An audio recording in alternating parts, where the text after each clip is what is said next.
Picture this. You walk into a salvage auction in 2019, hand over $47,000 for a Lamborghini Huracan that looks like it lost a fight with a highway barrier. And your first thought is, this is great content. That's not most people's reaction. But for Matt Armstrong, that mangled Italian supercar wasn't just a restoration project. It was the core of a business model that, by most estimates, generates millions of dollars a year without him ever needing to sell a single sponsor spot. What Armstrong built on YouTube is genuinely unusual, and understanding how it actually works reveals something interesting about where automotive content is going. Because the money doesn't come from where most people assume it does. And the more you look at the math, the more the whole thing starts to feel less like a YouTube channel and more like a vertically integrated media company disguised as a car hobby. Let's break it down. Armstrong launched his YouTube channel, originally under the name Armstrong's Garage, around 2016, primarily posting straightforward repair content. Transmission rebuilds, suspension work, the kind of thing that gets respectable view counts in the enthusiast community, but doesn't exactly move the needle. The pivot came when he started buying damaged vehicles from salvage auctions, like Copart, and insurance auto auctions, commonly called IAAI, and documenting the full restoration process on camera. The key thing he did differently wasn't the restorations themselves.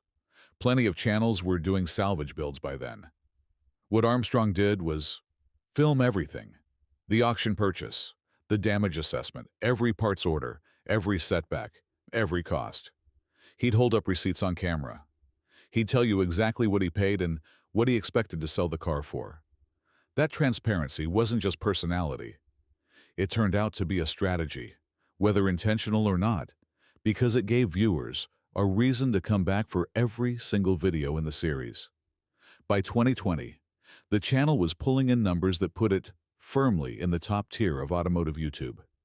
If you're interested in how YouTube creators actually build sustainable businesses, not just viral moments, make sure you're subscribed and have notifications on.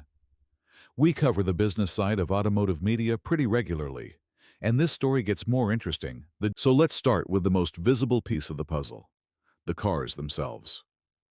Armstrong's model at its core is a straightforward buy, restore, sell loop. He purchases heavily damaged exotic and luxury vehicles.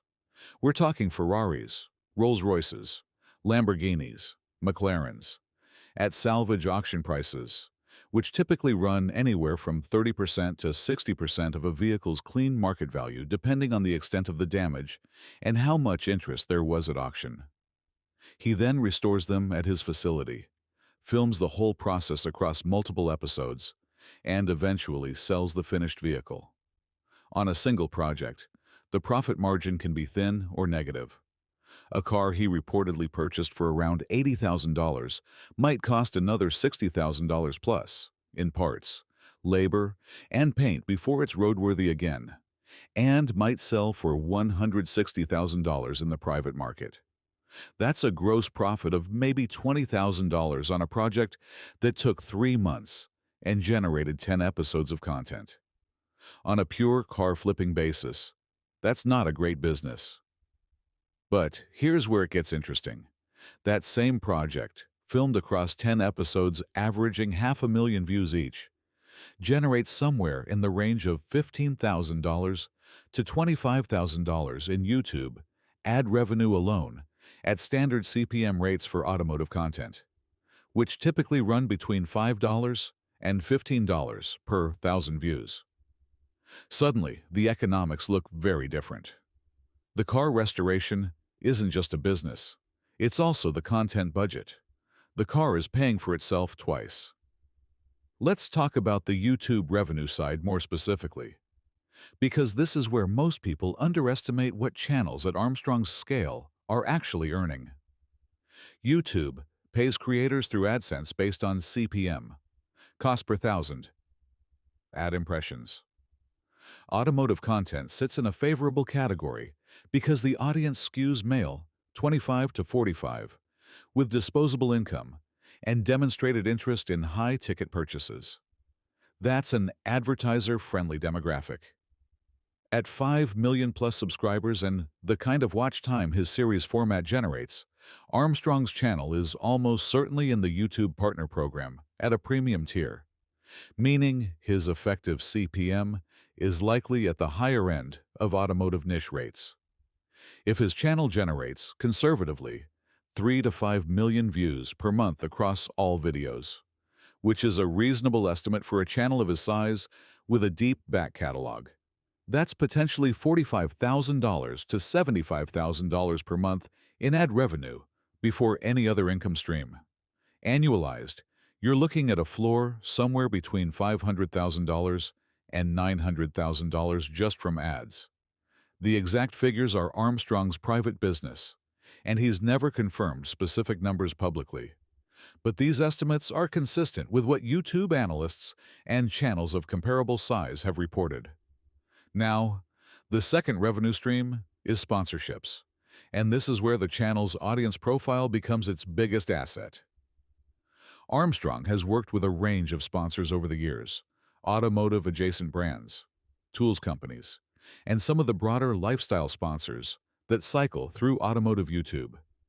The rates for mid-roll sponsorships on channels in his range typically start around $25,000 to $40,000 per dedicated integration and can climb significantly for exclusive or long-term deals.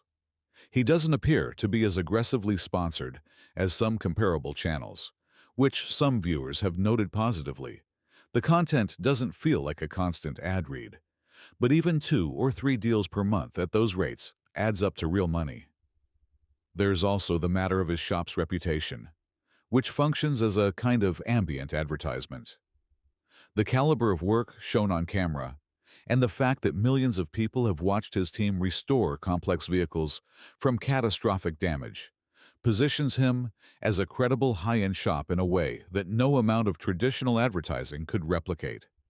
Whether he takes outside restoration work or leverages that reputation in other ways isn't entirely clear from public information, but the brand equity built through the channel is real and almost certainly monetizable.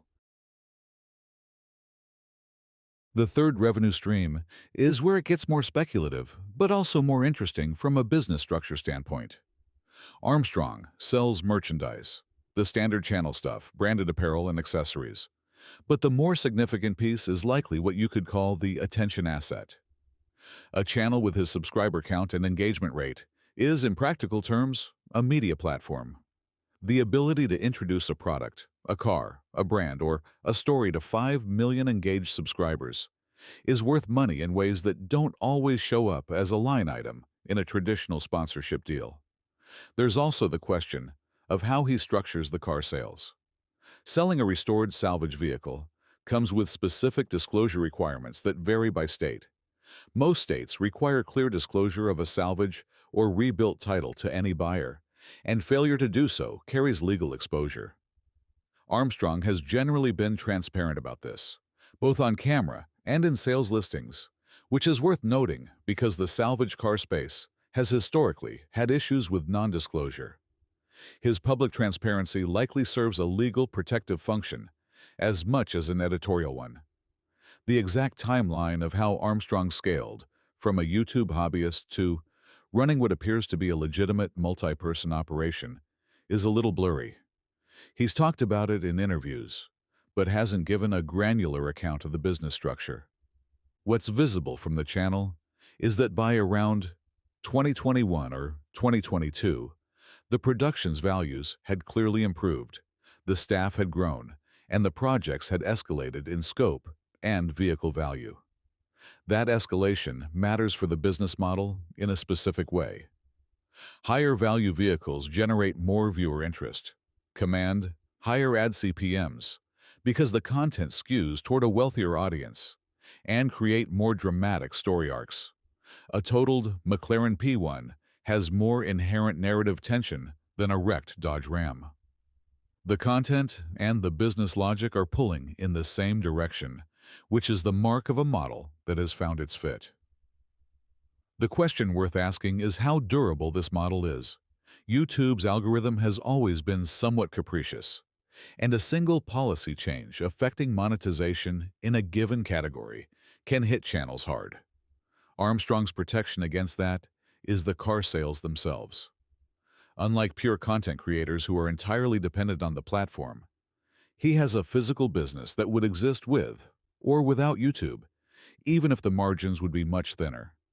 He's also built a format, the multi-episode restoration arc, that tends to perform well in the recommendation algorithm because it drives viewers to watch multiple videos in sequence.